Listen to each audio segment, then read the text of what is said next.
aguantándole sus desplantes, su control, hasta sus celos y todo para que al final me tratara como si fuera basura. Erika sacó una pistola y le disparó a esta Valeria 3 veces, le disparó seguiditas. Sí es importante señalar que, bueno, pues en base a la investigación que tenemos hay algunas cuestiones que no se nos aplican. ¿Quieren un tour por la casa de Vale o qué? Me va a regañar, pero no le digan nada. Empezamos por la sala. Llevamos un avance importante en cuanto a la investigación. Esperemos pronto poder tener resultados. Se destapan los peores audios Valeria Márquez señalando a Vivian y Erika en complicidad contra ella. Y la Vivian, pues ya ves que es bien tóxica. Y le dijo de que, ¿y la muchacha con la que estabas qué? Y ya la Vivian, no sé, no le creo. Yo creo que ya no la libro. Audios de Valeria marcan a Vivian y a Erika en un plan oculto que nadie sospechaba. ¿Puede un simple audio revelar una verdad incómoda? ¿Qué sucede cuando todo en torno al caso comienza a desmoronarse por una grabación inesperada? Esta semana se ha desatado una verdadera tormenta digital. Se destapan los peores audios donde Valeria Márquez, con voz entrecortada, lanza frases que saciuden hasta el más escéptico. Una grabación ahora viral, atribuida a Valeria, describe sin tapujos momentos de agravio emocional, control psicológico y manipulación. Aunque los nombres no son pronunciados directamente, los seguidores del caso apuntan a dos figuras centrales en su vida, Vivian y Erika. Hasta hace poco vistas como amigas cercanas, hoy son el centro de una controversia que no deja de escalar. Me dijo que ya no servía, que no podía presentarme con sus amigos, que le daba asco pensar con quienes había estado. Así comienza la grabación, que ha puesto a temblar a más de uno. Valeria no solo expone una experiencia emocional devastadora, sino que lo hace en un tono que muchos identifican como auténtico. ¿Es realmente su voz o una simulación creada con inteligencia artificial? Las dudas no detienen la indignación. El tiempo del silencio ha terminado. La frase "me aguanté sus celos, su control, sus desplantes", no deja espacio para la indiferencia. ¿De quién hablaba Valeria? ¿Era Vivian parte de esa cadena de toxicidad? ¿Hasta qué punto una amistad puede volverse de alto riesgo? La relación entre Valeria, Vivian y Erika ha quedado bajo la lupa. Mensajes compartidos en sus redes días antes del suceso dibujan un panorama inquietante. Salir juntas es un riesgo, escribió Valeria etiquetando a Vivian.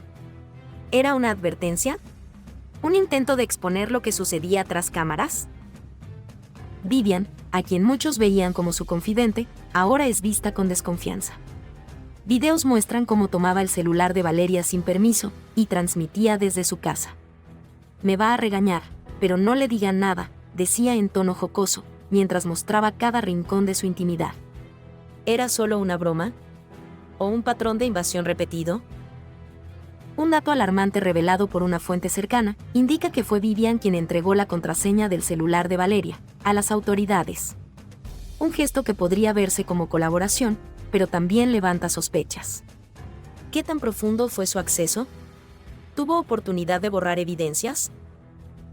Si este audio se encontró en el dispositivo, ¿cuántos más podrían haber sido eliminados antes? ¿Puede alguien que tuvo acceso irrestricto al teléfono ser considerado testigo neutral? En medio del caos informativo, una mujer identificada como Paola aparece en una entrevista donde asegura haber presenciado los hechos. Su declaración apunta directamente a Erika, como la persona que habría llevado a cabo el deceso. Pero su versión, según las autoridades, presenta inconsistencias. La Fiscalía ha invitado a esta persona a declarar oficialmente, pero hasta ahora no ha acudido. Si este fue solo el primer audio, ¿qué más podría estar oculto en el dispositivo de Valeria? ¿Hay conversaciones que implican a otros nombres? Vivian y Erika complicadas y a minutos de ser puestas con cartel de cómplices. Erika, lo que impacta es la frialdad. Pam, pam, pum, pum, pum. Y listo, apago el live. Que tiene miedo la Fiscalía que Vivian y Erika huyan y se escapen. La amiga de Vivian también, tiene un comportamiento muy extraño, quédate otro poquito, aguanta, es que el regalo está muy chingón, y además con antecedentes que tienen ellas en su relación de amigas. Que el licenciado Salvador González habló de que sí, Vivian y Erika están en la mirilla, están siendo investigadas tus amigas que se ven muy sospechosas, ¿ah? Pero por el modus operandi del crimen, pues parece que actúan en contra de ella. La Fiscalía ya habría puesto en tela de juicio si Erika y si Vivian podrían ser súper cómplices. Se confirman las sospechas. Erika y Vivian de la Torre pasaron de testigos a ser súper cómplices. ¿Qué encontraron en el celular de Valeria Márquez? La Fiscalía ya no está hablando en códigos. El término supercómplices no es un desliz, es una advertencia directa. Erika y Vivian de la Torre podrían estar en el umbral de una vinculación formal, y esta vez, los indicios ya no se pueden ignorar. Lo que parecía solo un giro mediático, empieza a revelarse como una estrategia de presión legal, cuidadosamente orquestada. ¿Qué significa ser supercómplices? La expresión ha generado una tormenta. No es una categoría legal formal, pero sí una señal política de la Fiscalía. Si no colaboran, serán arrastradas. Cuando el fiscal habla de que están ubicables, está preparando el escenario. No lo dice, pero lo insinúa. Pueden ser detenidas en cualquier momento. Y si los resultados del análisis forense del celular de Valeria son concluyentes, las órdenes llegarán sin previo aviso. Eso no es una descripción casual. Es una etiqueta reservada para aquellos bajo vigilancia, los que podrían intentar escapar, los que tienen algo que perder o que ocultar. ¿Están bajo protección de intereses más poderosos? Las preguntas crecen. ¿Por qué no han sido citadas a declarar? ¿Por qué ninguna enfrenta cargos, si los indicios son tan claros? La hipótesis más discutida es la protección desde esferas con poder. No cualquier persona logra mantenerse fuera del radar jurídico durante semanas, mientras la Fiscalía deja filtrar piezas clave del caso. El silencio no es inocente. Es estratégico. Y cada día que Erika y Vivian se callan, el caso se ensombrece más. El celular de Valeria es la pieza que cambia el juego. El dispositivo fue desbloqueado. Dentro, los peritos encontraron una cronología digital que compromete. Mensajes eliminados, capturas sospechosas y ubicaciones compartidas. Pero lo que más estremece es la participación directa de Vivian en el desbloqueo del teléfono. ¿Cómo sabía la clave? ¿Por qué colaboró, después de haber callado durante semanas? Esto no es solo una contradicción. Es una pista de complicidad. O por lo menos, de conocimiento anticipado de lo que estaba en juego. ¿Se trata de una red de encubrimiento emocional? Hay una línea no explorada en profundidad, la afectiva. Las emociones intensas mal gestionadas pueden generar pactos de silencio. Celos, traiciones, promesas. Todo eso puede estar detrás del mutismo de Erika y Vivian. Una relación amistosa, decían. Pero las pruebas señalan una convivencia tóxica. Registros de discusiones en público, transmisiones cargadas de indirectas y burlas disfrazadas de humor. Esto ya no es solo una hipótesis emocional. Es parte del patrón de comportamiento. ¿Vivian estaba obsesionada con Valeria? ¿Erika actuó por presión o conveniencia? Las motivaciones aún son brumosas, pero la tensión emocional entre las tres es innegable. Y eso importa mucho. ¿Están ocultando a alguien más? Una figura masculina se ha mencionado en filtraciones no oficiales. Valeria mantenía contacto con un hombre de poder. ¿Qué sabían Erika y Vivian sobre esa relación? ¿Por qué nunca lo mencionaron? ¿Qué tanto sabían y por qué decidieron guardar silencio? Hay cosas que no cuadran. Y la Fiscalía, al parecer, también lo ha notado. ¿Qué nos dice la Fiscalía? Que ya van avanzando, poco a poco, pero van avanzando. Ya van aproximadamente 20 testigos que mandan llamar. Se confirma la verdad oculta sobre Erika y Vivian en el caso de Valeria Márquez. ¿Qué dice el artículo 19? Que son autores los que participan en la ejecución del delito. Fiscalía revela los 7 delitos y más de Erika y Vivian de la Torre por ser cómplices del deceso de Valeria Márquez. Son inocentes hasta que se demuestre lo contrario, son inocentes hasta que la Fiscalía no haga una imputación directa sobre ellas. Erika y Vivian, bajo la mira. La Fiscalía detalla 7 faltas imperdonables por el deceso de Valeria Márquez. ¿Están a punto de ser detenidas? Las autoridades No necesita más cámaras, ni más declaraciones públicas. Tiene lo esencial. Una secuencia de omisiones, acciones y decisiones que, según especialistas jurídicos, encajan en figuras penales claras. Y sin embargo, Erika y Vivian siguen libres. ¿Por cuánto tiempo? Aquí no se trata de rumores. No se trata de suposiciones. Se trata de una cadena de hechos verificados, que exponen a estas dos mujeres como más que simples testigos. La pregunta ya no es si sabían lo que pasaba. La verdadera incógnita es, ¿por qué no actuaron? ¿Por qué la Fiscalía no las ha llamado, si las infracciones son evidentes? Lo que parecía una omisión inocente, comienza a tomar forma de encubrimiento. Hay una diferencia sustancial entre estar presente y no hacer nada por temor, y estar presente y tomar decisiones, que afectan directamente el curso de los hechos. Los juristas lo están advirtiendo con fuerza. La ausencia de una imputación no es señal de inocencia. Es, en muchos casos, una estrategia procesal. El silencio de la Fiscalía puede ser el reflejo de que están esperando el momento ideal para actuar. El acto de apagar una transmisión puede parecer insignificante. Pero si el contenido era relevante para esclarecer lo ocurrido, ese acto se convierte en una alteración del desarrollo lógico de una prueba. Apagar el en vivo en el momento en que Valeria necesitaba ayuda, no solo la deja sin asistencia inmediata, también podría significar el corte deliberado de una evidencia clave. ¿Fue temor o cálculo? ¿Error o estrategia? Y si Erika tomó el dispositivo de Valeria sin consentimiento, estamos hablando de apoderamiento no autorizado. ¿Y si además manipuló el contenido? ¿Y si borró mensajes? ¿Y si accedió a redes sociales? La figura legal se complica. Ya no es solo posesión indebida, sino intervención digital con posibles consecuencias legales. Las autoridades no requieren una confesión para sacar sus conclusiones en el caso. Necesitan patrones de conducta, omisiones sistemáticas, acceso a pruebas y un rastro digital. Y todo eso, según los análisis más recientes, ya lo tienen. La cercanía emocional con Valeria no convierte a Vivian en culpable, pero tampoco la deslinda. Porque el vínculo, las conversaciones previas, los celos documentados y las declaraciones indirectas podrían ser parte de una narrativa más compleja. Si los peritos demuestran que hubo intención de influenciar, manipular o controlar a Valeria antes de los hechos, la posición de Vivian se debilita. Y si a eso se suma el hecho de que tenía conocimiento de lo que estaba ocurriendo y no actuó, el escenario se oscurece aún más. Los 7 cargos posibles que enfrenta cada una no son hipotéticos. Ya están definidos en el marco legal. Desde abandono de persona hasta alteración de pruebas. Desde omitir entregar información hasta contribuir indirectamente al resultado final.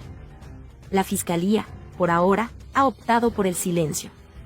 Pero ese silencio, lejos de tranquilizar, intensifica la tensión. ¿Están construyendo un caso tan sólido que no quieren alertar a las involucradas?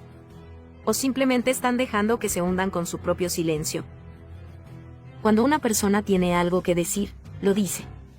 Cuando no lo hace, queda bajo sospecha. La ley es clara. Quien tenga conocimiento de un hecho relevante, tiene el deber de hablar. Y ni Erika ni Vivian han acudido voluntariamente a declarar. Eso no es prudencia. Eso no es cautela. Eso es una omisión activa. Y una omisión activa, en medio de una investigación de esta magnitud, puede convertirse en un error irreversible. ¿Por qué la Fiscalía no actúa todavía? Porque están observando. Están recolectando. Y están evaluando reacciones. Las declaraciones, los gestos, los movimientos en redes sociales, los dispositivos en análisis, las conversaciones previas, todo forma parte de un rompecabezas donde cada pieza tiene valor procesal. Fueron más de 12 personas a entrevistarla. Fue todo un operativo para poder entrevistarla en su domicilio. Vivian, ¿quieres ser mi novia? Aquí delante del público. Estuvieron presentes policía de investigación, peritos forenses en psicología y demás. La Vivian me regaló un peluche. Esto porque... Vivian fue interrogada en su domicilio. Más de 8 horas de interrogatorio. Pues obviamente liberaron muchísima información que la Fiscalía en este momento tiene en su posesión. Si no colaboras, te encierro. La Fiscalía arrinconó a Vivian de la Torre, para que entregara la contraseña del celular de Valeria. ¿Se dio por voluntad propia o tuvieron que obligarla? Lo que parecía una diligencia de rutina, se convirtió en un episodio digno de una serie de suspenso legal. El pasado 22 de mayo, la Fiscalía Mexicana irrumpió con más de 12 agentes, en el domicilio de Vivian de la Torre, con un solo objetivo: obtener las contraseñas del celular de Valeria Márquez, pieza clave en uno de los casos más comentados del año. Pero, ¿realmente colaboró voluntariamente? ¿O la tuvieron que amedrentar? Peritos en psicología, expertos en cibernética y agentes especializados se desplegaron para un solo objetivo: el acceso al dispositivo de Valeria. Tras 8 horas de interrogatorio, Vivian cedió. Entregó las contraseñas. Y con ello, entregó también el acceso a una serie de datos que podrían cambiar por completo el rumbo de la investigación. Los investigadores dejaron claro que negarse a colaborar sería considerado como un obstáculo legal. Y si ese celular escondía información relevante, el no entregarlo podía tener consecuencias inmediatas. Vivian, bajo una presión implacable, optó por lo que muchos considerarían una decisión estratégica, o sea, entregar las claves. El lugar donde ocurrieron los hechos tenía cámaras, pero solo de adorno. Todo era una fachada. Ninguna grabación y ningún respaldo visual. Solo quedaba el celular de Valeria. Y ese teléfono, ahora en manos de las autoridades, puede ser el testigo silencioso que revele una historia completamente diferente. Al no haber imágenes, todo depende del contenido digital. Mensajes, llamadas y redes sociales. Y es ahí donde el acceso concedido por Vivian podría convertirse en su salvación o su sentencia. Recientemente se supo que Valeria no era dueña de la estética, las cámaras no servían, y solo tras una jornada de alta presión, accedió al celular. ¿Estamos ante una verdad maquillada? ¿O simplemente ante un procedimiento desesperado por obtener resultados? Lo entregado por Vivian ha desatado una revisión forense intensiva. Y si hay algo en ese teléfono que la vincule, aunque sea indirectamente, su situación legal puede tambalearse. Los juristas han señalado que lo ocurrido con Vivian podría establecer un nuevo precedente sobre el uso de la presión psicológica como herramienta procesal. La delgada línea entre colaboración y coerción está más presente que nunca. Y en este caso, cruzarla puede redefinir el futuro de todos los involucrados. Por su parte, Erika, mencionada por testigos y señalada en redes, aún sigue sin declarar. Su silencio genera más tensión que cualquier testimonio. ¿Está esperando un movimiento legal? ¿O teme las implicaciones de lo que sabe? La posibilidad de que la Fiscalía esté construyendo una teoría del caso sin suficientes fundamentos comienza a inquietar a la opinión pública. ¿Qué pasará ahora con Vivian? Aunque no ha sido formalmente señalada, el acceso que entregó puede marcar su destino. Colaborar puede verse como un gesto de transparencia o como un movimiento para evitar un confinamiento inmediato. Pero, ¿y si en ese celular hay más de lo que ella anticipaba? Por estas acciones que hizo Vivian, ¿podrían señalarla como la autora intelectual? Y la ejecución del delito era borrar los antecedentes y borrar las pruebas que se veía la ejecución de una persona. La Fiscalía puede decir, por esto, lo que vimos, por la retención, tú puedes ser la autora intelectual. Imagínate que por estos indicios ya embones dentro del artículo 19 del Código Penal, que son autores los que colaboren. ¿Sabías que a Vivian o a Erika les pueden dar 70 años de cárcel? No se lo esperaban. Abogado rompe el silencio y pone a Erika y a Vivian contra las cuerdas. ¿Les darán 70 años por el deceso de Valeria? El caso que sacude a México no necesita ficción. Lo que ocurre supera cualquier libreto. Erika y Vivian de la Torre, dos nombres que hasta hace poco eran irrelevantes para el ojo público, hoy concentran la atención de un país. Merecen pasar 70 años en instalaciones de alta seguridad, por lo que muchos aún consideran simples omisiones. ¿Un gesto equivocado puede costar 7 décadas? Una transmisión en vivo apagada, un dispositivo manipulado y un silencio prolongado podría ser suficiente para justificar una sanción de 7 décadas, según lo revelado por el abogado Arturo Portillo. Bajo las leyes actuales, colaborar de forma indirecta en un evento desafortunado, alterar pruebas o simplemente callar en el momento equivocado puede equivaler a participación plena. ¿Realmente se trata de una aplicación justa de la ley? ¿O es un ejemplo más de justicia reactiva, motivada por presión social? La pista que lo complica todo es un dispositivo rosado, que habría sido utilizado por Valeria, para transmitir los minutos previos al suceso. Testimonios afirman que Erika fue vista con ese artefacto después del hecho. Si se confirma que ese objeto fue manipulado, borrado o escondido, la Fiscalía puede considerar que hubo obstrucción de justicia. Y eso, sumado a la omisión de auxilio, pone a Erika contra la pared. Pero no solo Erika enfrenta acusaciones indirectas. Vivian, cercana a Valeria, ha sido mencionada por su posible influencia emocional. Grabaciones y comentarios sugieren actitudes posesivas, reacciones desproporcionadas y tensiones previas. Sin embargo, para los fiscales no se necesita una confesión explícita para construir un caso. Bastan indicios acumulados para justificar una imputación. Y cuando se filtran rumores de que Vivian habría considerado salir del país, el argumento de riesgo de escape se vuelve más fuerte. Aunque fue localizada, el perjuicio en su imagen pública ya está hecho. La ley les advierte. Quien conoce un hecho, debe hablar. Sin embargo, ni Erika ni Vivian han declarado. El silencio, que para algunas podría ser una estrategia legal, se convierte en un boomerang. El Código Nacional de Procedimientos Penales dice, quien no declara, permite que otros construyan su historia.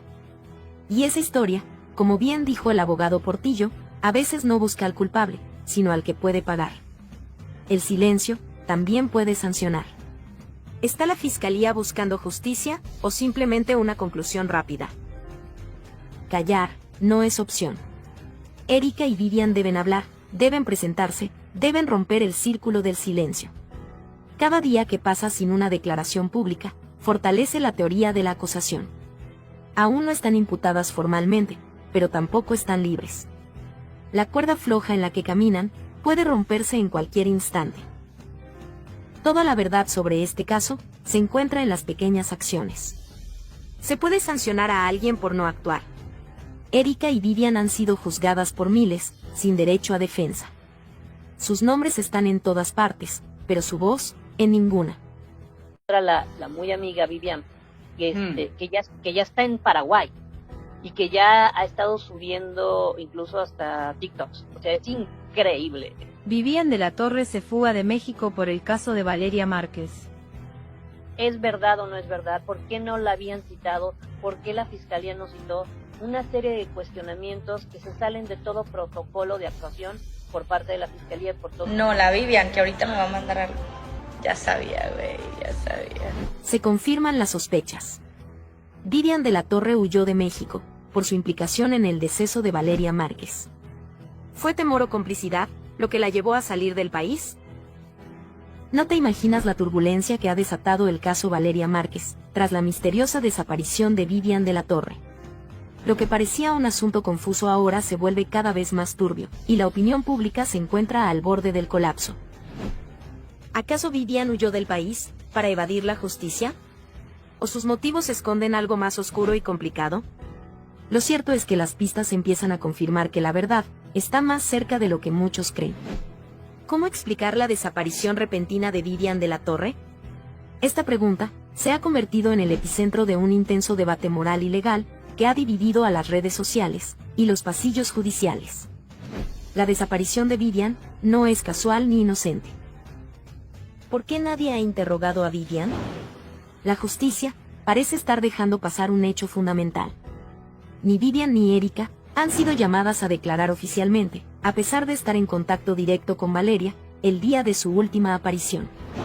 El Código Penal establece claramente que cualquier persona que presencie o tenga conocimiento de un hecho irregular tiene la obligación de reportarlo. No es una opción, es un mandato legal. Sin embargo, la ausencia de acción es desconcertante y plantea serias dudas. Se ha sabido que hubo un distanciamiento previo entre Valeria y Vivian. En uno de ellos, fechado el 7 de abril, Valeria afirmaba lo siguiente: la Vivi ya no quiere ser mi amiga. Me dijo que no le hablara. Este tipo de frialdad desconcierta, especialmente cuando días después, ambas interactuaron en un vivo fatídico. ¿Fue acaso una reconciliación fingida? ¿O había intenciones ocultas detrás de esa aparente amistad? Esta contradicción abre la puerta a muchas preguntas. El rastro de Vivian desaparece y su cuenta se transforma. Testigos en redes sociales aseguran que, tras el suceso, Vivian modificó su nombre de usuario en TikTok y comenzó a publicar contenido desde una ubicación diferente. Se presume que huyó a Paraguay o a otro país latinoamericano, aunque esto aún no ha sido confirmado oficialmente. Lo que sí está claro es que nadie ha vuelto a verla desde entonces. Su silencio no parece una medida de protección, sino una huida. ¿Qué significa esto para el caso? ¿Será que Vivian está evitando enfrentar las consecuencias? ¿Qué sabía Vivian que no quiso revelar? La omisión se convierte en una forma silenciosa de complicidad. Si Vivian fue testigo a distancia, tenía la obligación legal de acudir a la fiscalía y declarar, pero no lo hizo. Si fue ella quien animó a Valeria a quedarse en el local, con frases como, no te vayas, quiero ver tu cara, entonces su implicación es mucho más directa de lo que se pensaba. Si Vivian sabía que Valeria estaba en riesgo, y no alertó a las autoridades, está incurriendo en una infracción legal severa. Sin embargo, la justicia parece dormida ante estos hechos. ¿Por qué los responsables no enfrentan cargos? Para poder encontrar primero a los responsables y el móvil de por qué fue esta situación. Y ella agarró y le disparó, le dio 3 balazos, entonces el repartidor volteó y la vio y el muchacho ya ni cerró la mochila ni sacó nada, se salió corriendo, de hecho se iba a caer el muchacho y no se alcanzó a caer.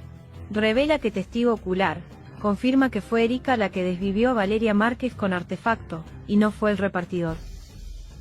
En este yo volteé a ver a esta Valeria, y vi cuando esta otra muchacha sacó una pequeña, y le disparó la pistola y ella le disparó con la mano derecha. No fue el repartidor, sino la mujer. Se confirma toda la verdad sobre Erika. Surge un nuevo testigo, que derrumba la versión oficial del caso Valeria Márquez. Un testigo clave acaba de poner en jaque la narrativa oficial sobre el deceso de Valeria Márquez. Y lo que dijo lo cambia todo. No fue el repartidor, fue Erika.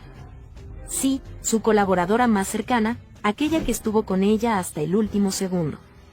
Así lo asegura una testigo ocular, que presenció el desafortunado instante en el que se interrumpió la vida de Valeria.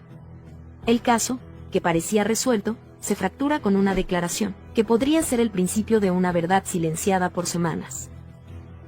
No te imaginas el giro que esto representa. ¿Es esta testigo la pieza que faltaba, para entender por qué el salón se convirtió en el escenario de un hecho tan devastador? ¿Por qué desde el principio se desvió la atención hacia un supuesto repartidor que, según nuevas versiones, solo fue un espectador más? Según el testimonio, todo era calma en el salón. Valeria estaba sentada, en confianza, junto a Erika. Nadie sospechaba nada. Un joven ingresó, dejó un pedido, y cuando se dio media vuelta, sonaron 3 impactos. Nadie entendió nada. Hasta hoy. ¿Quién apretó el artefacto? ¿Quién se benefició? ¿Quién cayó? El testimonio, aunque protegido por razones de seguridad, es claro. Erika estaba demasiado cerca del lugar, del momento y del poder de decisión. Su silencio posterior solo complica las sospechas. Un perito en ciberseguridad ya había advertido que las grabaciones del salón jamás se aseguraron. El vaso de Valeria, un peluche, e incluso el celular desde el cual se habría transmitido contenido digital tras el acontecimiento, todo quedó sin peritaje. ¿Por qué? No creerás lo que se filtró. En su celular, un mensaje sin enviarlo cambia todo. Me cansé de fingir. Quiero mi vida de vuelta. ¿Era una confesión? ¿Una advertencia? ¿Una petición de ayuda? ¿Sabía Valeria que estaba atrapada en una red de control, manipulación o traición? ¿Intentaba hablar y la silenciaron? Erika creció a la sombra del éxito de Valeria. Su exposición no era la misma, su llegada a las redes era limitada. Pero tras la partida de Valeria, su nombre comenzó a sonar. ¿Casualidad? ¿Oportunismo? ¿O traición? Después del suceso, la cuenta de Valeria fue usada para realizar transmisiones en vivo, con más de 200.000 espectadores. Alguien capitalizó su imagen. ¿Quién tiene acceso? ¿Quién mueve los hilos detrás de esa pantalla? ¿Y por qué no se ha revelado? los dispositivos nunca fueron asegurados. Y los datos, ignorados. El celular sigue en el centro de esta tormenta. Las manos que lo tocaron, antes y después del hecho, no han sido investigadas. ¿Es descuido o encubrimiento? La testigo tem por su seguridad. Pero su versión podría cambiarlo todo. Y no es una sospecha sin fundamento. Sus palabras coinciden con lo que muchos pensaban. ¿Está lista la Fiscalía para escuchar esta verdad? ¿O la ignorarán como tantas otras voces? Pues estimamos que es más de 1,5 toneladas. Fiscalía catean nuevamente el salón de belleza de Valeria Márquez y encuentran escondido lo peor. Sustancias ilícitas por toneladas. Está trabajando el Gabinete de Seguridad en coordinación con la Fiscalía. Estos trabajos son coordinados, tenemos una mesa de inteligencia permanente con la Secretaría de la Defensa Nacional, con la Secretaría de Marina. Hay una investigación, se está trabajando. De empresaria en aprietos, a ficha clave de una red de blanqueo de dinero. Cateo al salón de belleza de Valeria Márquez, revela el manejo de sustancias ilícitas. La madrugada en Zapopan fue testigo de un operativo que cambia radicalmente todo lo que se creía saber sobre Valeria Márquez. La Fiscalía General decidió actuar con rapidez y contundencia. 6 unidades tácticas irrumpieron en el conocido salón de belleza que, hasta ahora, era solo un símbolo de éxito y glamour. Sin embargo, lo que se descubrió dentro impacta en la percepción pública y abre interrogantes sobre la verdadera naturaleza de este negocio. ¿Estamos ante una mujer inocente o una pieza clave de una estructura mucho más compleja? No te imaginas lo que se revela tras un espejo móvil, donde una habitación secreta y herméticamente sellada resguardaba toneladas de sustancias ilícitas, cuidadosamente empacadas. Esta escena da un giro inesperado. ¿Un centro de estética convertido en un centro logístico para la distribución de sustancias nocivas? Este hallazgo contundente confirma la verdad que pocos esperaban y que pone en jaque cualquier versión previa sobre el deceso de Valeria. Además de las sustancias, el cateo desveló documentos y cuentas bancarias fantasmas que evidencian un entramado financiero sofisticado. Entre los artículos cotidianos del salón, se encontraron archivos con transferencias bancarias por más de 8.4 millones de pesos, provenientes de cuentas sospechosas, sustentadas en promociones y servicios ficticios. La estructura se presentaba como un negocio legítimo, pero detrás de la fachada estaba una red para blanquear capital, con uso de microempresas y servicios de lujo. ¿Podría Valeria haber sido consciente de esta operación, o fue arrastrada sin saberlo? Valeria atravesaba una situación financiera severa antes de todo esto. Cancelaciones de contratos con marcas, deudas acumuladas y proveedores impagados marcaron un declive evidente. Fue en ese momento cuando un empresario, aparentemente interesado en ayudar, apareció, ofreciendo inversiones y regalos. Pero esa mano amiga resultó ser un operador financiero vinculado a una conocida organización de poder. Se descubre así una trampa que convirtió a Valeria en la cara visible de un esquema para blanquear recursos ilícitos mediante cursos, ventas y servicios que parecían legales en papel, pero su origen era oscuro. Cuando intentó salir de esta telaraña, la situación se volvió más siniestra. Se filtraron mensajes encontrados en su correo electrónico, uno en particular con un borrador que decía: "Estoy harta de fingir. Quiero mi vida de vuelta". 2 días después, Valeria partió de este mundo. Se encontraron también evidencias de autos sospechosos con vidrios polarizados, cerca de su residencia, y citas canceladas de manera misteriosa. ¿Fue silenciada por intentar escapar? Esta es la razón por la que el caso adquiere una dimensión mucho más oscura y compleja. La Fiscalía no se detuvo ahí. En apenas pocas semanas, se detectaron 28 negocios con patrones similares. Pequeñas empresas manejadas por influencers, con presencia en redes sociales, pero con ingresos millonarios sin sustento real. Cafeterías, barberías y estudios de maquillaje. Todos aparentemente exitosos, pero detrás se escondían operaciones irregulares. ¿Cuántos más negocios se ocultan detrás de fachadas similares? La perito Nasli Borrero Vázquez, experta en ciberseguridad, llega a esclarecer en torno a la TikToker Valeria Márquez. Desde el primer momento del caso pudimos analizar que, bueno, yo vi el video totalmente y se evidencia muchas inconsistencias. ¿Por qué dejaron el vaso, las bolsas en el local? Se supone que la fiscalía tiene que llevarse todo.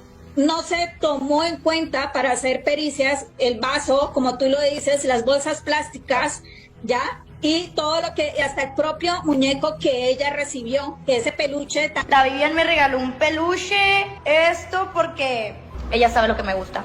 Se desata la indignación. Peritos en el caso de Valeria Márquez señalan una serie de errores imperdonables que cambia toda la investigación.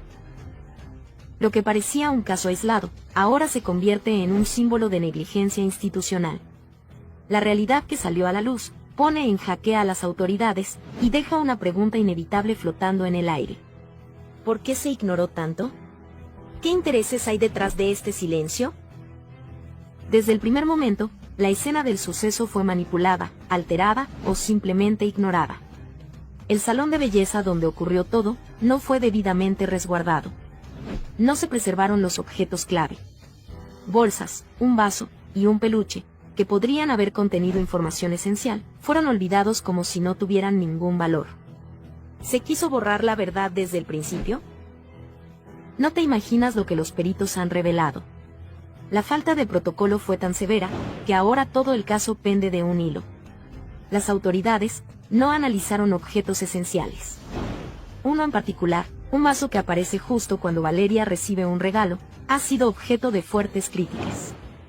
¿Era una bebida con alguna sustancia? ¿Se utilizó para inmovilizarla antes de la arremetida?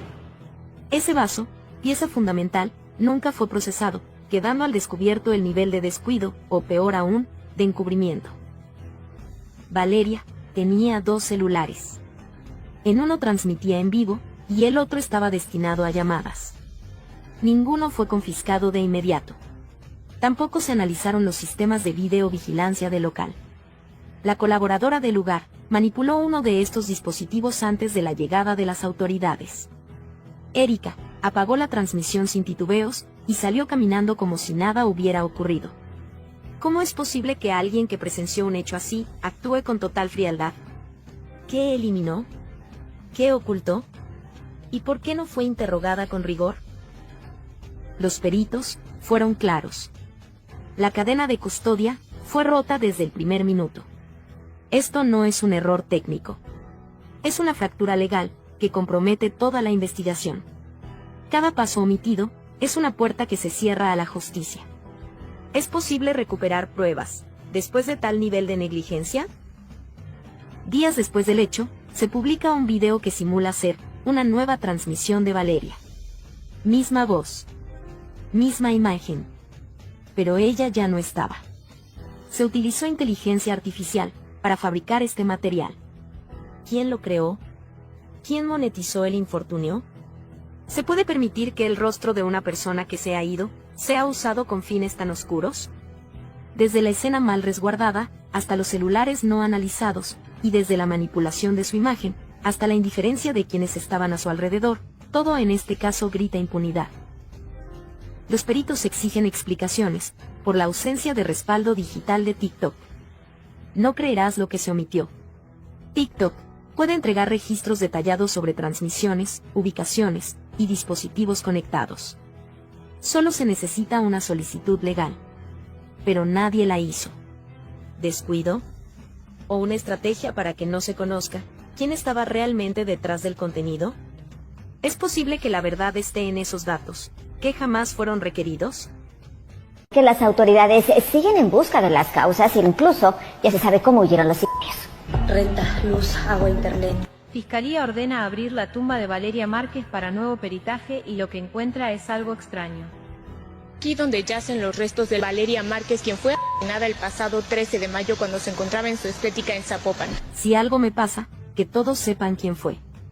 Reabren la tumba de Valeria Márquez y descubren algo extraño que nadie estaba preparado para enfrentar. ¿Pusieron una microcámara oculta en el cabello de Valeria? Una verdad perturbadora deja al descubierto detalles que nadie esperaba. La Fiscalía, presionada por inconsistencias forenses, ordenó la exhumación del cuerpo. Pero el hallazgo en esa madrugada silenciosa va más allá de lo explicable. La tumba no estaba vacía. El ataúd de Valeria Márquez escondía más que sus restos. Dentro del pecho, sellado con cera industrial, apareció un dije con símbolos. Un triángulo, un ojo y la letra M. ¿Qué representaban estos signos? ¿Era una señal de advertencia o una marca de pertenencia? Este hallazgo, que no fue documentado en la primera autopsia, plantea una inquietante posibilidad. Alguien manipuló el cuerpo con un propósito. ¿Quién y por qué? Pero eso no es todo. Bajo sus uñas, los forenses hallaron residuos de una sustancia blanquecina, desconocida, y detrás de su oreja, cortes simétricos, limpios y precisos. Nada de esto apareció en el primer informe. ¿Fue omisión o encubrimiento? La familia exige respuestas y activa una segunda autopsia con peritos independientes. ¿Estaba marcada? El cuerpo de Valeria tenía 3 marcas paralelas, trazadas con exactitud, además de restos metálicos en sus manos. El nuevo equipo forense no descarta la posibilidad de un ritual o una advertencia encubierta. Cámaras de seguridad del panteón captaron la silueta de una figura encapuchada, dejando una rosa negra, y una nota escrita a mano que decía: no debieron haberla tocado. La nota fue interpretada como una advertencia, o incluso, una confesión de complicidad. ¿Quién se atrevió a irrumpir en la madrugada, para dejar ese mensaje? En un giro inesperado, el nuevo peritaje reveló una microcámara, escondida entre sus extensiones de cabello. Lo que registró fue devastador. El rostro del responsable quedó grabado. Se trata de un asistente del salón de belleza, reconocido por sus tatuajes. El individuo desapareció esa misma noche, y hasta hoy su paradero es incierto. La grabación no solo muestra la arremetida, sino también palabras que Valeria alcanzó a decir antes del final. Ya sé lo que están haciendo. Estas palabras fueron clave para comprender que ella tenía conocimiento de algo más grande, y que no se trataba de un acto aislado. Antes de su partida, Valeria dejó una caja a una excolaboradora de confianza. Dijo: si algo me pasa, haz que el mundo lo vea. Dentro, había una USB con grabaciones de reuniones privadas, listas de nombres y audios de conversaciones delicadas. Entre los involucrados, destaca una mujer que asistió a su despedida. ¿Era parte de la red? ¿O fue enviada para asegurarse de algo? Un nuevo testigo protegido, que trabajó para esta organización, rompió el silencio. Asegura que lo de Valeria no fue un caso aislado. Hay otras jóvenes, otros nombres y patrones que se repiten. Todo indica que detrás de su caída hay una estructura más grande, que usa como fachada lugares comunes, como salones de belleza. ¿Es esta la punta de un iceberg aún más oscuro? Y ni siquiera podía llegar a su casa porque me debía a mí, le debía a la roomie y me había robado el dinero de mi escuela. Que tú vayas a quitar el live, que es una prueba que tiene, que es una defensa. Llama a la policía. Lo último que vas a hacer es apagar el live y borrar el live. Filtran lo que Fiscalía había descubierto de Erika N, segundos antes de que le quitaran la vida a Valeria Márquez. Hola. ¿Valeria? Sí. Filtran la información que la Fiscalía de Jalisco había descubierto sobre Erika, segundos antes del infortunio de Valeria Márquez. ¿Qué relación tiene el misterioso objeto blanco con la posible coordinación del suceso? ¿Realmente Erika se convirtió en una pieza indispensable para que la desgracia ocurriera? La investigación del deceso de la influencer ha tomado un giro inesperado con la reciente filtración de datos cruciales, que revelan detalles inquietantes sobre Erika, empleada del salón de belleza donde ocurrió el suceso. Y no te imaginas la profundidad de estas nuevas evidencias, que podrían cambiar toda la versión oficial. ¿Fue Erika simplemente una testigo pasiva, o se trata de una pieza clave que hizo la señal clave al perpetrador?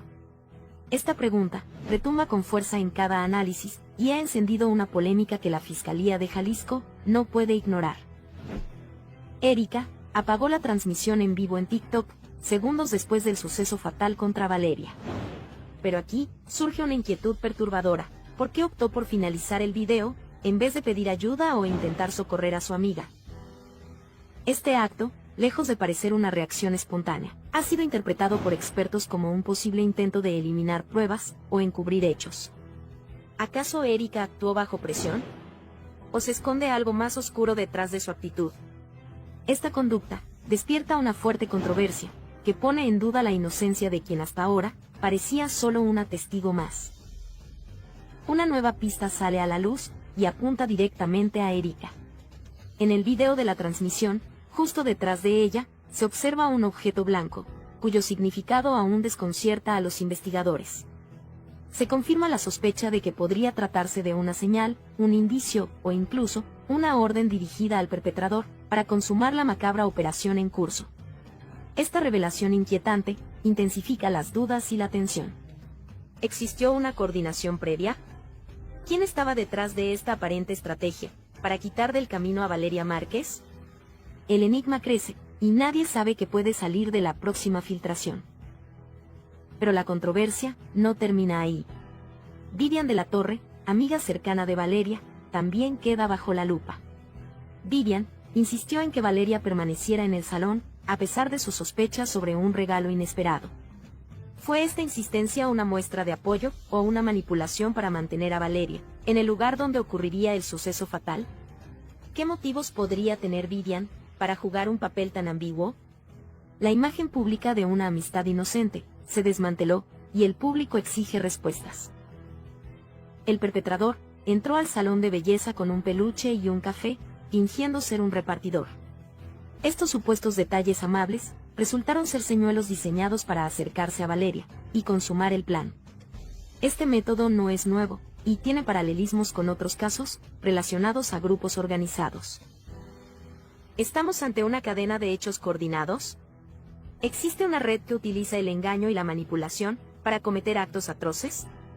El peso de estas preguntas presiona a las autoridades para profundizar en la investigación. Another cup of coffee had chemicals, I don't know what, a sedative so she wouldn't want to get up and leave. To those who have defamed her, remember that this is digital. Valeria was like, I'm scared, they're going to attack me, they're going to dry me off, but she wouldn't get out of her chair. I asked. Those who are pointing fingers at her to take responsibility. Valeria Marquez. They say her friend poisoned her because of the coffee she drank earlier. Erika's true betrayal is revealed, which shakes the Valeria Marquez case. She was poisoned before the brutal attack that drove her crazy. The new clues that are emerging point to a betrayal that many suspected, and the worst could be yet to be confirmed. The case of the Mexican influencer, model, and businesswoman has become one of the most controversial and shocking of the year. The 23-year-old was dressed while broadcasting live from her beauty salon in Zapopan. What at first seemed like an uneventful event has now taken on a much darker dimension. During the broadcast, Valeria appeared nervous as she talked about a mysterious gift that, in her own words, seemed like a farewell. Shortly after, a man entered the premises, handed her a stuffed animal and a coffee, and minutes later shocked her. But what was revealed later was even more chilling. Erika, Valeria's employee and friend, was present at all times. She was the one who interrupted the broadcast, who approached after the impact, and who now finds herself at the center of the storm. New theories indicate that Valeria may have been poisoned before being hit. The coffee. Erika's closeness was a premeditated act. Although there is no conclusive evidence, the pieces are beginning to fit together in a disturbing way. With a low profile, Erika had been working alongside Valeria for months. Their relationship seemed cordial, even close. However, doubts are emerging. Why did she interrupt the broadcast just when she was supposed to continue recording to record evidence? Why is her testimony contradictory? Was she aware of what was going to happen? Was she covering for someone? This is the reason why many on social media and even experts warn that the case points to a possible act of internal betrayal, and the worst thing is that it always comes from those closest to her. After the media uproar, the Jalisco State Prosecutor's Office declared the case a priority. Toxicological analysis, review of C5 cameras, conflicting testimonies. Everything indicates that the event could have more layers than initially thought. But here comes the crucial question. If Valeria was poisoned before the impact, what role did Erika play? Was she just a witness or also an accomplice? Valeria's case has put the influencer world on alert. Many content creators are now evaluating their safety, their surroundings, even their own work teams. Because Valeria's was not an isolated incident and because it was revealed that enemies sometimes wear the same shirt. Experts consulted do not doubt that Erika's involvement is proven. It would be a classic pattern of professional jealousy and personal betrayal. Valeria, with success, fame, and affection, was the perfect target for the frustration of someone who felt overshadowed. They say that karma always catches up, but who pays the price when it's too late? Vivian is telling her to stay there because Vivian had known for a while that she had already been paid a lot of money, more than $200,000. Because we hadn't fought, right? We also lasted a while and I'm proud. When did we fight? Since she had also already shared that money with Erika, who also told her, try to keep it there for me so that this person can go and execute me. How long did we last for a while? Maybe we lasted a while. She was scared because she had already been receiving money from her partner, her ex-partner, who was the person who sent her to execute him with that delivery. Prosecutors investigate Vivian for alleged payment of $200,000. Valeria Marquez was betrayed. What seemed like an isolated misfortune has taken a completely unexpected turn. The prosecution has revealed key developments. New investigations confirm that Vivian was allegedly paid to be an accomplice in Valeria Marquez's sad departure. This revelation changes everything we thought we knew about the case. You can't imagine the degree of impact this new information has generated. Vivian, who was presented as a close friend of Valeria, is now at the center of the storm. Was Valeria's trust her final judgment? How far does loyalty go when money comes into play? Authorities indicate that the payment received by Vivian came directly from Francisco Alvarez Olorio, Valeria's ex-partner and who is now also being investigated for his alleged intellectual participation. The key evidence that is causing outrage was leaked on social media. It involves a compromising conversation between Vivian and Erika, an employee at Valeria's beauty salon. In one of the fragments, Vivian writes, "Everything has to go well. You don't know the punishment you're also going to get if it doesn't go as planned." Erika, in an apparent state of alert, responds, "I'm afraid if they do something to me too." Vivian insists, she won't do anything to you. Just make sure you're not next to Vale when they arrive. Turn off your phone when they arrive. These words have generated a flood of reactions, leading to the question, was every second of what happened that night planned? A new voice has joined the case. The friend of Valeria's supposed new love in the Dominican Republic. In a viral video, he claims that Francisco Alvarez couldn't stand being rejected by Valeria and that he was informed by Vivian about the influencer's plans to move and marry her new partner. It was for love that she lost her life, he declared.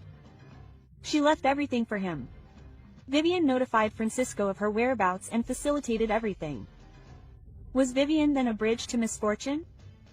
Was she an active part of a plan to prevent Valeria from escaping from the past? These are the questions that flood the networks today. The so-called Junior is once again making headlines. Known for having had a relationship with Valeria, has leaked that he kept an obsessive eye on her, even after the separation. Testimonies indicate that he did not accept that Valeria tried to rebuild her life and that he even followed her to her beauty salon.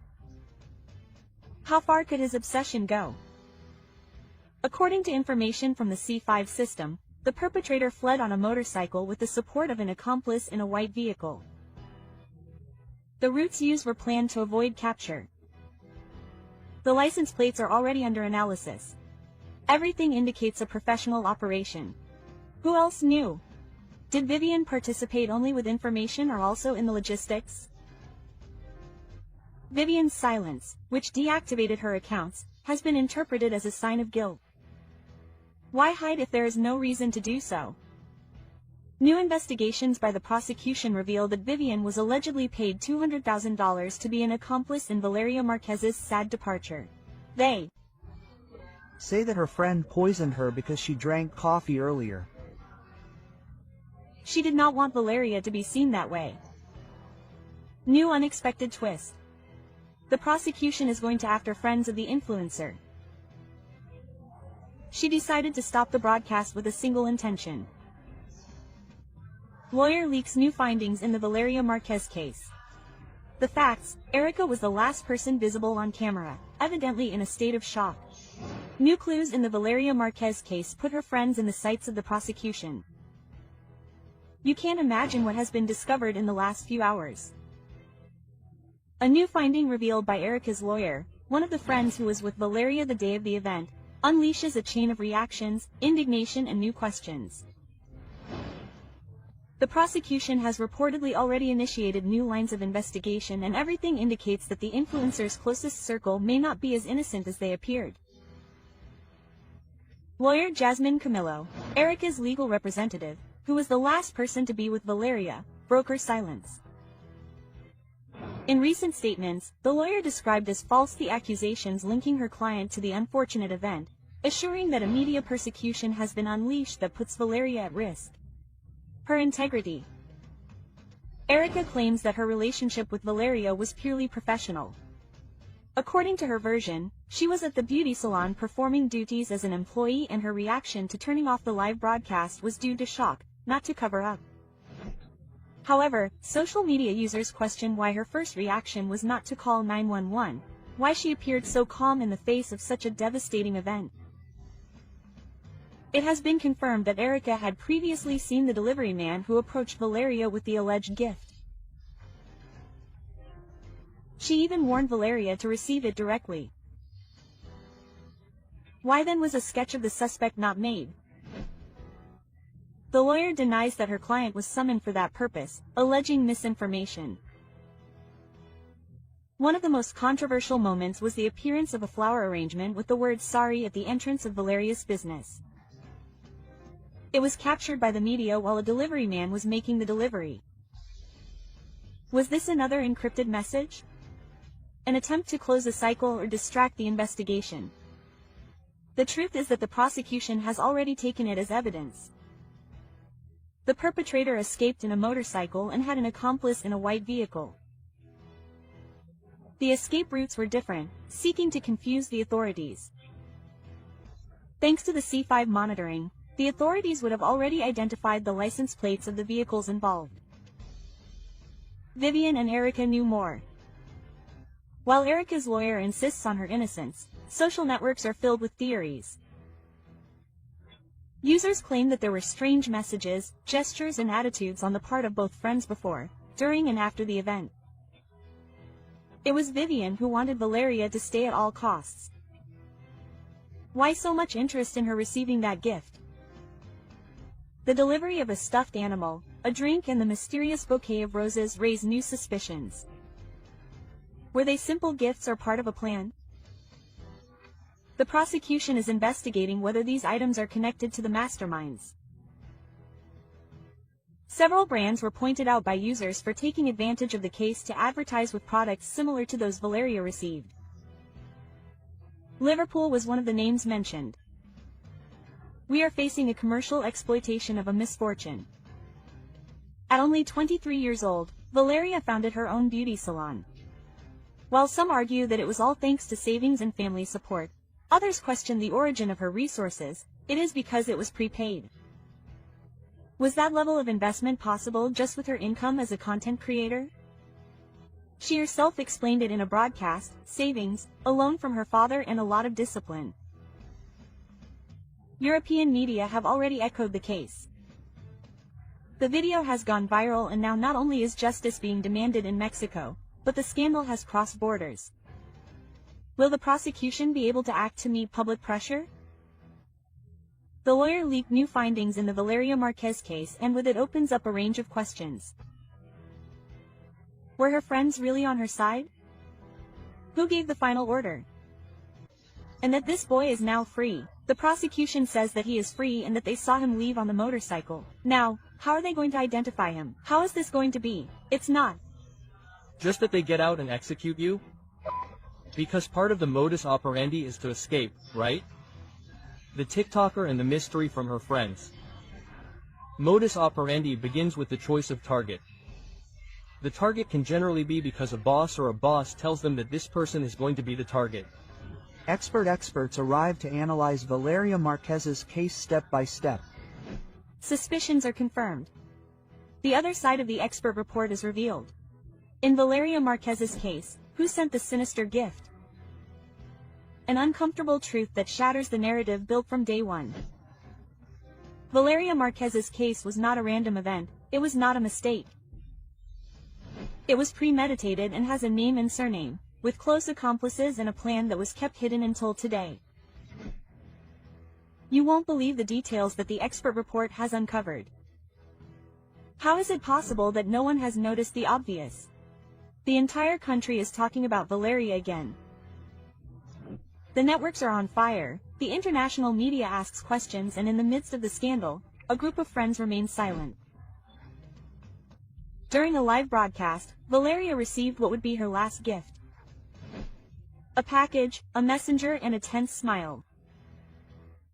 In seconds, everything changed, but now with the leaked expert report, it is confirmed that it was not a coincidence, it was a strategy.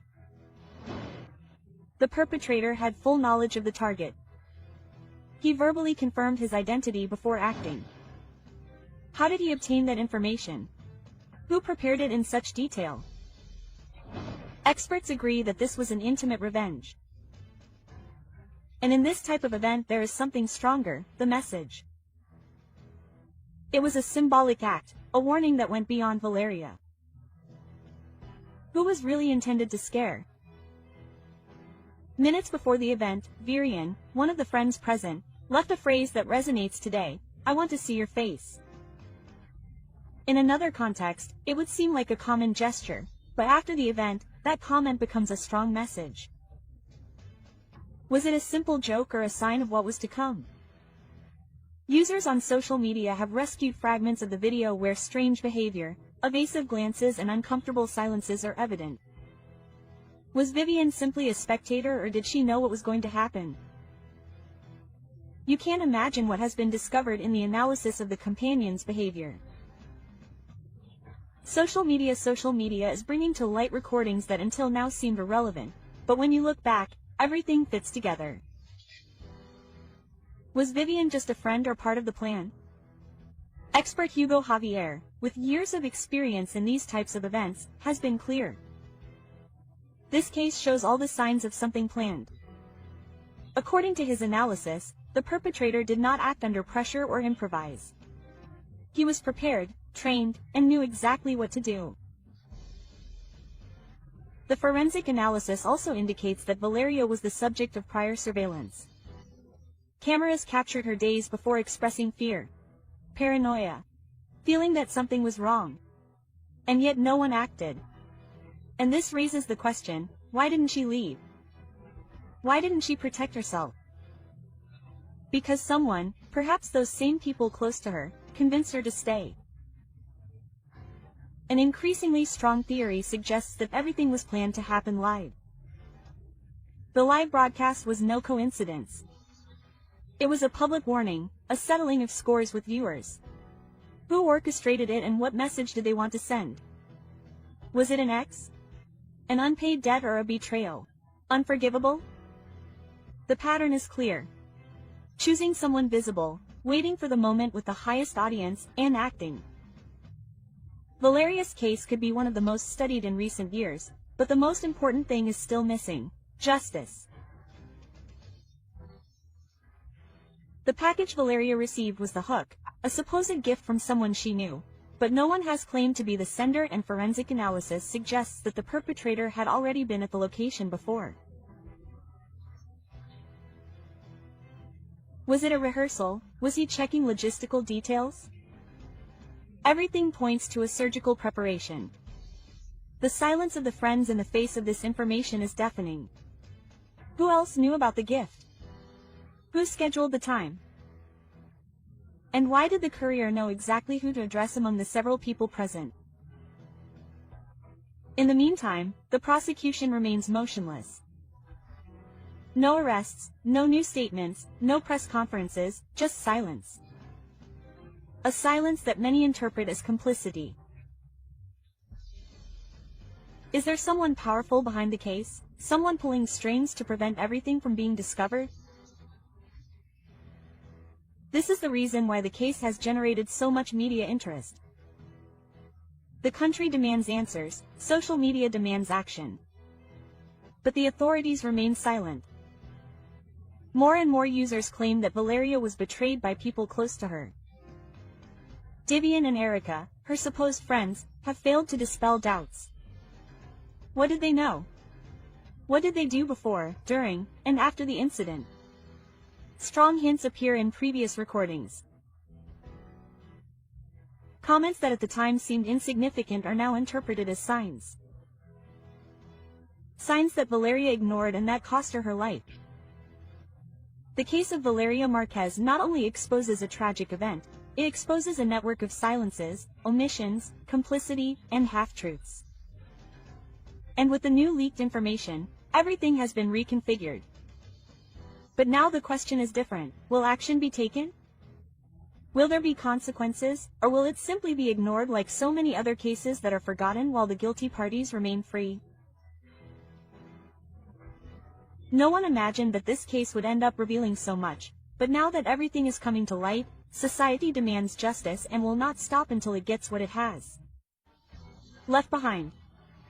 This flower arrangement outside Valeria Marquez's beauty salon caused panic among the store owners and visitors to the shopping mall.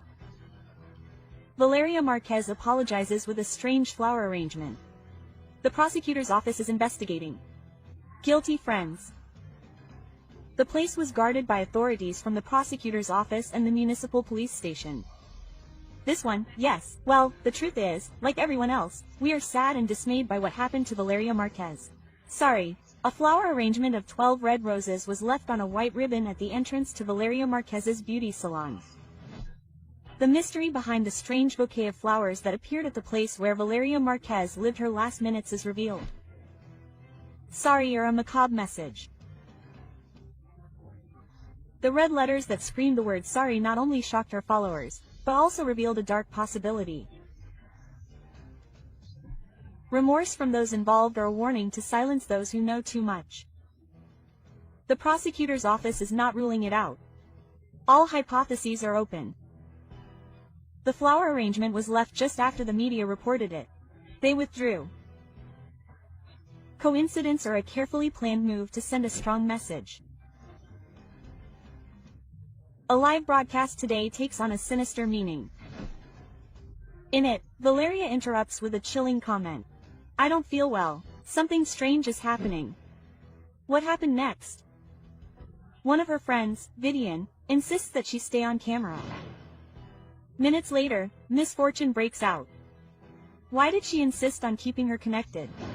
Was it really a surprise gift that she was expecting, or did she know more than she let on? In images and videos from the past, in which Vivian and Erika, her supposedly trusted friends, display certain behaviors, they are now interpreted with a different perspective. Hand signals, evasive glances, cut-off phrases, were they codes between them or just theories exaggerated by collective sadness? However, the fact that Vivian has not appeared before the prosecutor's office, while Eric did so voluntarily, has set off alarms on social media. The flowers placed in front of the beauty salon, among candles and messages of love, could have several readings. Some see it as an act of guilt on the part of the author, others as a hidden warning. This can happen to those who talk too much. The authorities are investigating him as a key piece in this sinister puzzle. The flowers were fresh, recently placed and perfectly aligned. Who would go to that trouble if not someone with clear intentions? There is more than one betrayal behind his case. He was the object of personal persecution, of a betrayal within his most intimate circle. Erika collaborated by detailing the appearance of the delivery man who entered the place. She mentions details such as his complexion, clothing and even his body language. But Vivian, the one who promoted the live broadcast and who asked Valeria to stay connected, has not appeared. Guilt, legal advice or fear that her version will collapse in front of the prosecutors. In the meantime, indignation grows. The people cry out for justice and want to know, was it really a stranger who carried out the plan? Or was someone close to them the mastermind behind this heartbreaking event? Previous videos revealed disturbing behaviors. It is observed how the supposed friends reacted strangely to Valeria's comments. Nonverbal language experts are already analyzing every sign. Valeria sensed something. She lived surrounded by a network of people who silently envied her. Was her own environment helping to cover up something bigger? The Jalisco prosecutor stated that more than 20 people have been questioned, family, friends and partners. But every time a piece of evidence is discovered, 2 new unknowns emerge. How many more are implicated and are hiding behind a speech of regrets? The videos of where they fled to because they took, when this influencer, Valeria. And I preferred to save money and go, I don't know, Colombia, Europe. They took 2 different routes in 2 different vehicles, on a motorcycle and in a white car. Since then, the property has remained secured and being observed by passers-by. We already have a lot of information with 3 different lines of investigation that the prosecutor himself will make known to you. They once regretted that in a nightclub that is also in a nightclub it was also said that many people were saying that you were gay, is close to you. All the information about where they fled, how they got around, everything was provided through the C5. In other words, the cameras are working and working properly. The key video about the escape of Valeria Marquez's perpetrators is leaked. Who appears in the images? The video that no one expected has finally appeared, and with it a series of questions that are making the authorities uncomfortable and shaking public opinion. Cameras from the C5 system captured what could be the most compelling evidence yet. The perfectly executed escape of Valeria Marquez's perpetrators. Is internal complicity confirmed? Are we facing a systematic deception or the darkest side of the cover-up? Who leaked the video? Is this the beginning of a definitive turn, or will it be hidden by institutional silence? The surveillance cameras did not only record the criminals fleeing. The most disturbing thing is how they did it with millimeter precision, without hesitation, avoiding guarded areas and checkpoints.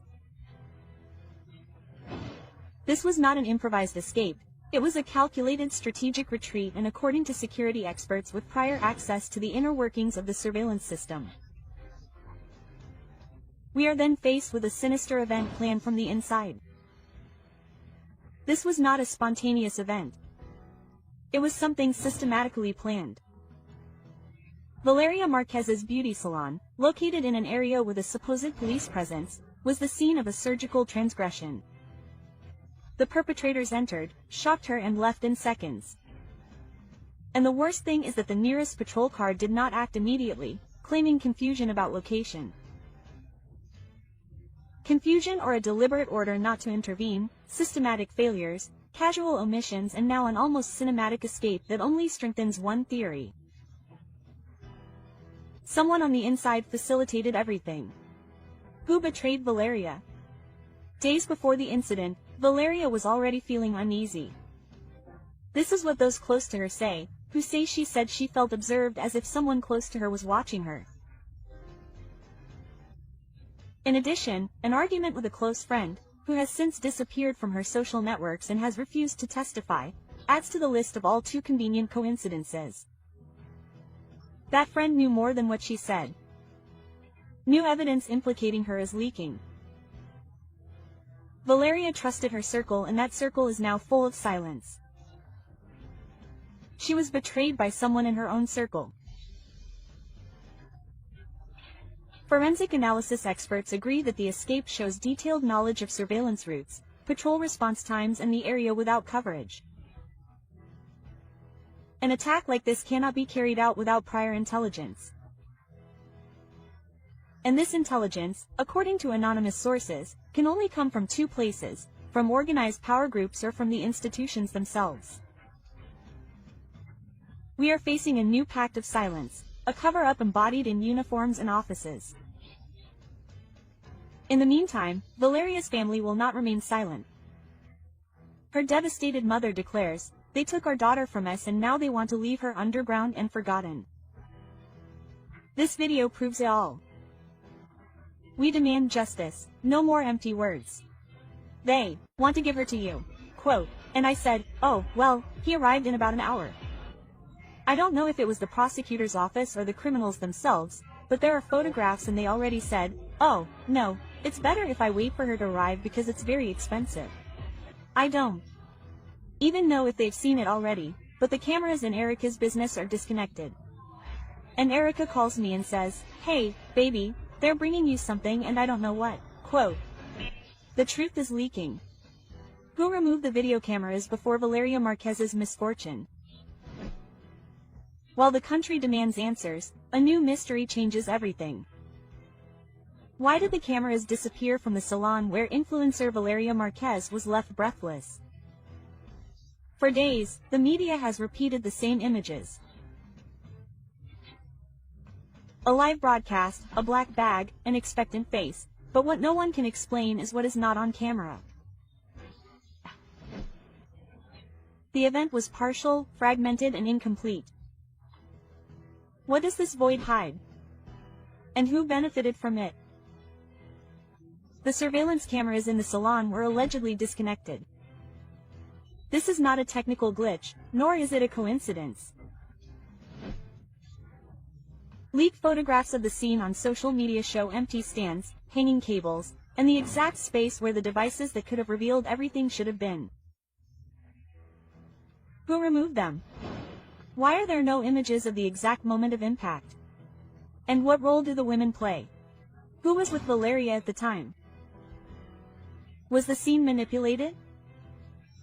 If the cameras were removed with the intention of eliminating evidence, we are facing a case that could be classified as cover-up, a criminal offense that involves directly protecting those responsible or manipulating key evidence. Erika's beauty salon, where everything happened, went from being a commonplace to becoming the scene of an event that divided the country. But the absence of images poses a greater dilemma. If it was not the prosecution who removed them, then who removed them? Before, after, on someone's orders, out of fear, obedience, or complicity. In the last seconds of Valeria's life, her face does not show terror. Her small eyes, her restrained expression, her calm face. Why? Image analysis experts have pointed out that her expression does not correspond to someone who perceives imminent danger. She did not expect it. And perhaps that is the most terrifying thing. Everything indicates that Valeria was expecting something good. Who made her believe it was a gift? Erika mentions a black bag brought by a delivery man. It has been said that the object that hit her could have been hidden there. It was a common delivery or a carefully planned trap. And then another suspicion arises. Why did Valeria mute the audio of her broadcast? Did she know who was sending her that gift? Was she trying to protect someone, or was it part of a routine that should not be recorded? The silence surrounding the minutes before the impact is not only that of the broadcast, it is also that of those who were there. It is that of the cameras that disappeared. It is that of an investigation that is not moving forward. From the very beginning, the behavior of the companions generated controversy. They turn off the broadcast, do not secure the scene, and do not call for help immediately. Experts have said that there is no perfect reaction to a tragedy, but the pattern of subsequent behavior, lack of cooperation, and especially the elimination of evidence can raise legitimate suspicions. The Jalisco prosecutor's office has been accused of slowness. Information has been leaked, but not search warrants. Results are promised, but no progress is made. How deep is the fear? Who does this silence protect? Social media cries out for justice, and in the meantime, each day that goes by without answers allows evidence to be erased, those responsible to be held accountable, and outrage to grow. In the conversation prior to the incident, Valeria mentions that someone had something dear to her. Even then, there is a moment when she doubts, Why didn't she stop? Why didn't she wait to check a glass door, a motorcycle, a delivery, and a social environment in which any object, any gesture, and any mistake can cost someone's life? If the companions knew about the risks and if the environment was known for its security risks, why were minimal preventive measures not taken? The coincidences with other events in Zapopan, that same day and at the same time, add to the tension.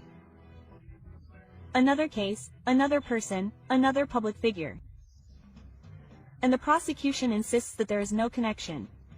The law is clear. If someone facilitated the act, they are also responsible. And in this case, communications are key. Erika and Vivian's cell phones could contain the evidence that connects everything, but without a federal warrant, the authorities cannot access them. Why hasn't one been issued? Who is arresting her? In other high-profile cases, telephone conversations have been decisive. In this one, they could be the only real clue that can still be rescued, and yet no action is taken. Evidence is leaked, but the legal process does not move forward. Why? An isolated case or a chain of power? What happened in that room does not seem to be a random event. The elimination of the cameras, the preparation of the environment, the lack of reaction, and the uninterrupted communications all suggest a level of planning that goes beyond coincidence. And if someone planned this, who is behind it? Was it revenge, a settling of scores, or a warning? The connection between Valeria and powerful figures, the insistence on classifying her case as isolated, and the coincidence with other events make it impossible to ignore the possibility of a larger structure. A pattern was uncovered, but it remains to be seen who designed it.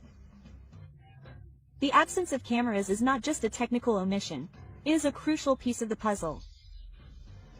And the question is no longer what happened, but why do they not want us to know? Who pulled the cameras before the impact? Why? And what other truths are being silenced? Tensions are mounting. The country is demanding answers. And you, who have come this far, must be asking yourself, who is manipulating this story?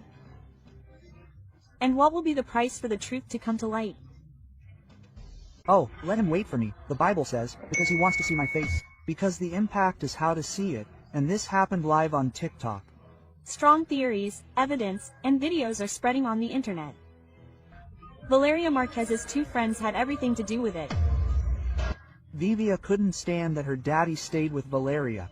Trusting is good, but not trusting is better. They were going to lift me up. Okay, take good care of your friendships. Tomorrow I'll bridge you. Valeria Marquez's friend, trembling, talks about her friend's betrayal. Plebes who know the Erika of all plebes. The prosecution begins the investigation and reveals strong information. The ambition that cost her dearly. The unhealthy obsession behind Valeria Marquez's unexpected end is discovered. It was not a simple misfortune, it was an event surrounded by ignored signs, broken friendships and an envy that, according to some sources, burned in silence until it consumed everything. As a young woman with a promising future, she ended up facing her last day in the midst of such a hostile environment. She was the object of a chain of betrayals and poorly managed competitions. Valeria Marquez, the influencer who seemed to have it all, beauty, success, and powerful connections, was revealed as the protagonist of a drama darker than many imagined. Her meteoric rise on social media not only captured the attention of thousands of followers, but also, apparently, the envious gaze of those who once called themselves her friends. Valeria was no ordinary figure. Her career as Ms. Rostro and Reina de Belleza was just the beginning. Her appearance on Very Webs alongside renowned regional Mexican artists not only raised her media profile but also positioned her as an icon of luxury and power. Private jets, luxury cars, beauty salons, and thousands of followers seemed to seal her destiny as an unstoppable woman. But every success story comes with a price. At the height of her fame, a figure began to emerge from the shadows, Vivian, her ex-friend. What was once camaraderie turned into a tense rivalry, fueled by rumors, jealousy, and an alleged competition for the affection of a young man linked to a powerful figure in Jalisco. Was envy a silent cause in this case? What secrets did this friendship that has now become the center of attention hold? In a context where access to power is mixed with privilege, it is not uncommon for invisible problems to arise for the public eye. Zapopan, Jalisco, a land of contrasts, has witnessed hidden tensions between public figures who strive to maintain their status. Valeria was not only famous, she was also allegedly in a relationship with the son of an influential figure, which according to various sources, could have caused discomfort and altercations within her closest circle. This privileged relationship was also the target of accusations, rumors, and confrontations. Who was willing to do anything to take her place? Vivian and Valeria shared much more than followers and lifestyle. They shared an environment, aspirations, and, it is said, even the same affections. Tense arguments between the two were reported days before the incident. Witnesses claimed that the verbal altercations were nothing new and that Vivian tried to get between Valeria and her circle of power. Was Vivian just a disappointed friend or a determined rival for anything? How far can the obsession with being number one go in a world of appearances and unbridled competition? One of the most disturbing revelations circulating on social media today is Vivian's shocking physical change. The transformation was radical. Surgeries, makeup, eyebrows, clothes, everything points to a deliberate attempt to replicate Valeria's image. There are images showing Vivian before and after these changes. The resemblance is undeniable. Was it admiration, obsession, or a desperate attempt to take her ex-friend's place? The phenomenon did not go unnoticed on digital platforms. Thousands of users commented on the resemblance. Many described it as disturbing, while others simply saw it as a sign of a deeper rivalry than previously thought. Valeria Marquez's fatal outcome was captured in real time, broadcast on a live platform. That moment marked a turning point, not only because of the tragedy itself, but also because of the circumstances surrounding it.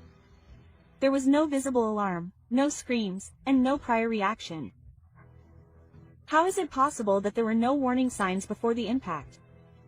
Was she surprised or, worse yet, betrayed by someone close to her? Even more disconcerting was the attitude of her friend Erika, who was by her side during the broadcast. Many point out the absence of gestures of desperation and sadness and a serenity that has set off alarms for digital investigators. Why did her face remain immutable? What did Erika know? What else did she not know? Are there more people involved than one might think? What came next was even darker. Individuals outside Valeria's family began visiting the place where her remains rest, recording content for social media with the aim of going viral. The dehumanization has reached such a level that the grief of others is used as a springboard for digital fame.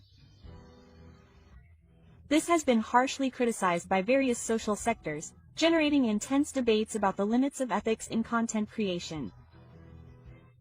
Valeria, even after her passing, continues to be used this time as a product for media consumption. Where is the line between informing and profiting? Who truly mourns Valeria's loss and those who simply seek to take advantage of her story? As more details leak out, the pattern seems clear. A successful young woman, a friend with unclear intentions, and a luxurious environment combined with tension. All this in a context where image is everything and where being at the top can mean becoming a visible and hidden target. The case of Valeria Marquez thus becomes a mirror of what happens in many digital and social environments. Covert competition, false loyalties, and a constant interest in attention and power. Her story, far from being an isolated case, could be repeating itself in other lives that today seem perfect on screen, but that in private carry great secrets. To what extent is someone capable of harming what they cannot achieve? Vivian, her transformation, the previous arguments, the unresolved tensions and Valeria's sudden departure converge in a question that still has no official answer, but the signs are there. The silence of some, the coldness of others and the insistence of the public to know more reveal an atmosphere of suspicion that continues to grow. Were Vivian and Erika really friends of Valeria Lerda, or were they her worst enemies? Friends and enemies. It just can't be. She was already focused on the fact that a guy had come on a motorcycle to bring her a gift and said he wasn't going to give it to her because it was too expensive. If he was a delivery man, yes. He looked like a delivery man or a bodyguard. No, a delivery man. Hey, delivery man, delivery man. The friends were talking on the live. Oh, let me wait, Vivian says, because she wants to see my face. She arrives with the Starbucks. She moves the doll, which was a teddy bear, a pig, I don't remember, pink.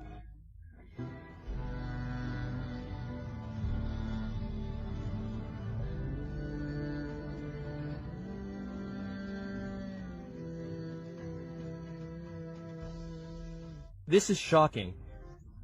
Valeria Marquez was murdered in the middle of a TikTok live. Man, I'm already intrigued by who really sent that to me. The orchestrated betrayal is discovered. They sent her to be deleted out of envy. Who handed Valeria over? The compelling information that reveals the hidden truth is leaked. What few imagined is coming to light, and the details are not only shocking, they are also disturbing. A 23-year-old young woman, a rising influencer, a full life and a promising future, all cut short in a matter of minutes.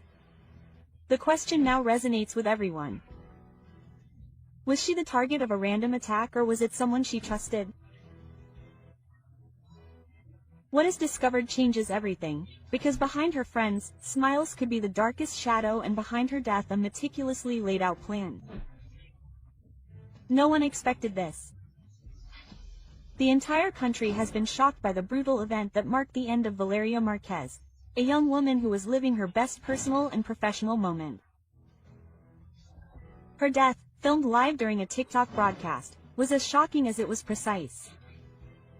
But what is most worrying is not the event itself, but the circumstances surrounding it. Coincidence?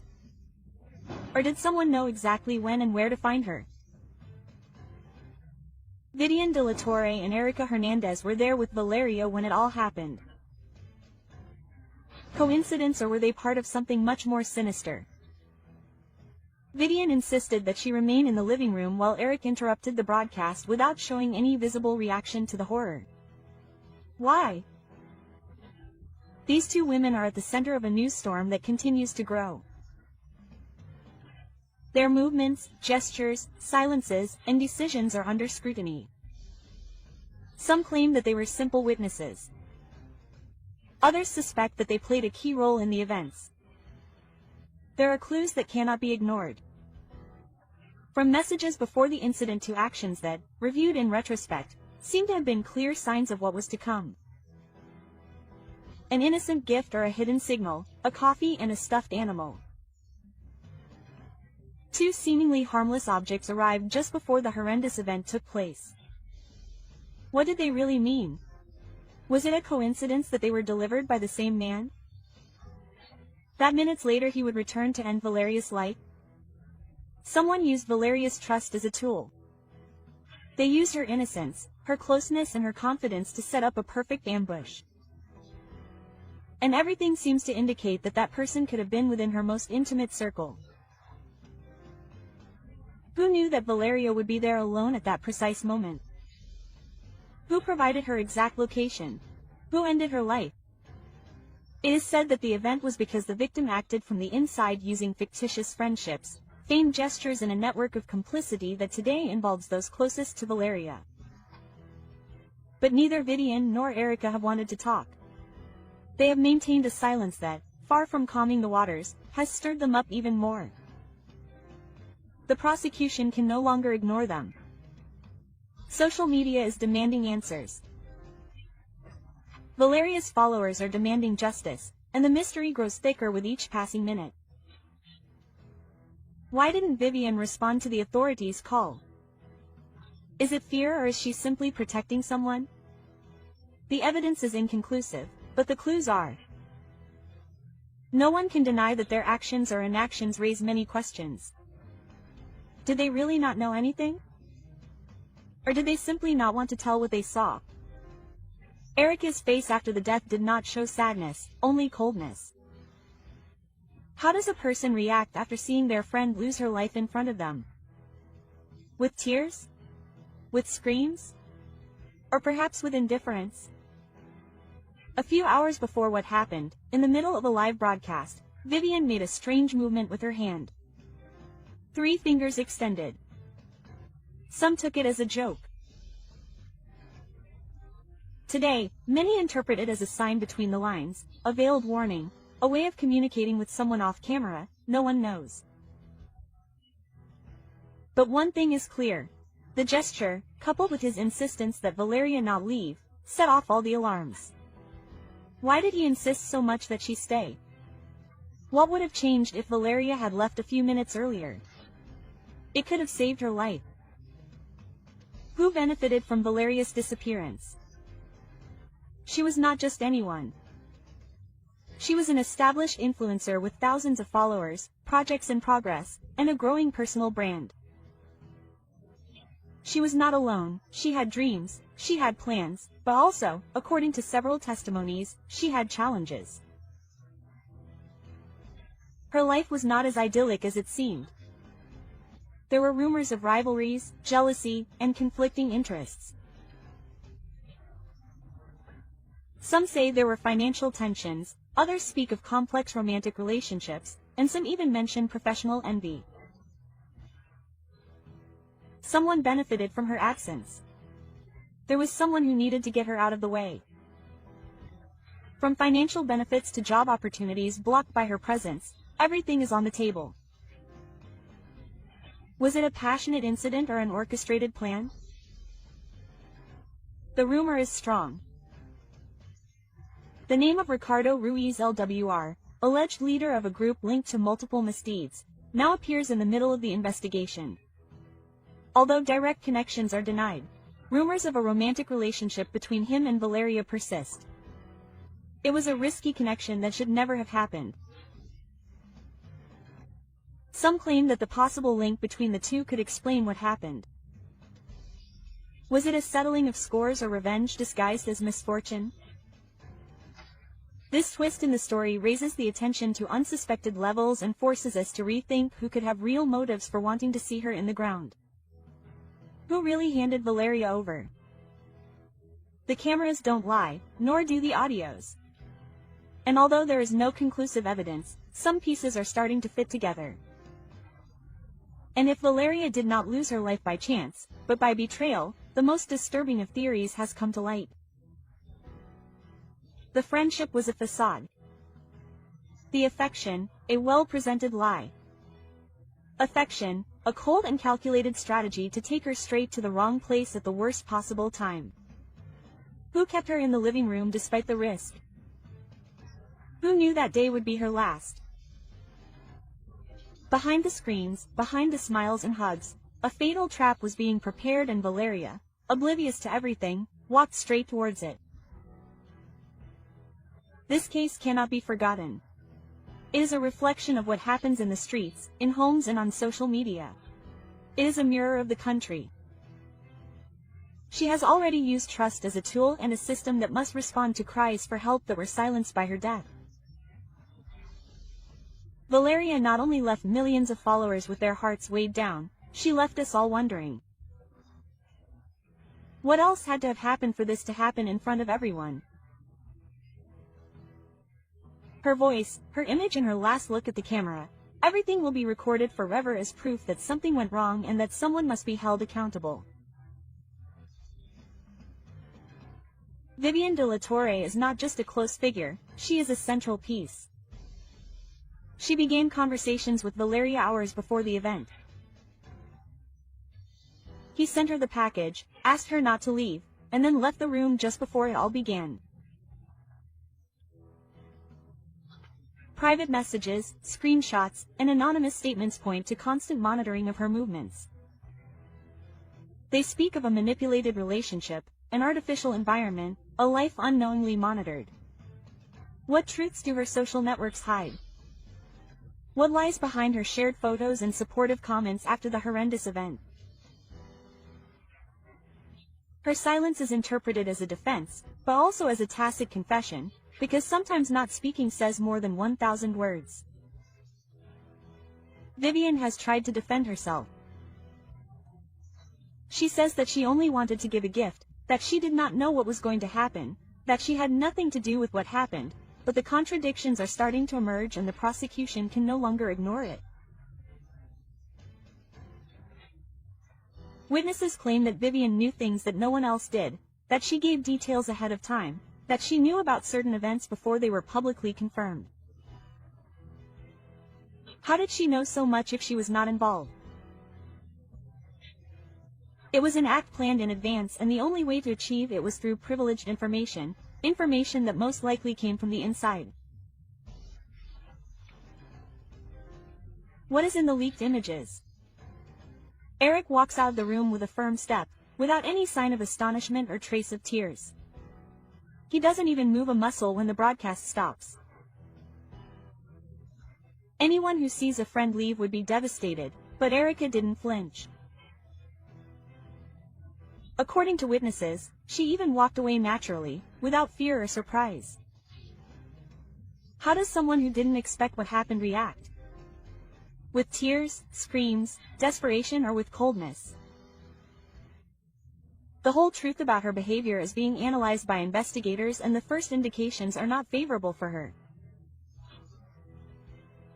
Friendship, one of the most powerful emotions, can also be the most treacherous.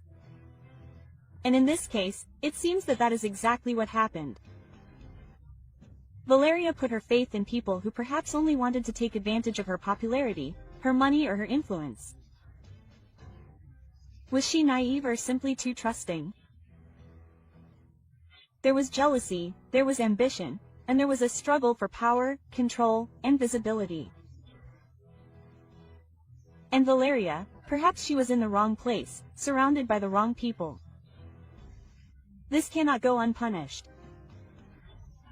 It is a warning, a reminder of how social media, fame, and success can become a highly valuable currency and a target for resentment and revenge. Remember that you are on the Remorse channel. Watch this video, which is much better. I'm sure you'll love it. Don't hesitate to subscribe and like this video. We also invite you to explore our other videos so you can always stay up to date on what's happening in the world of entertainment.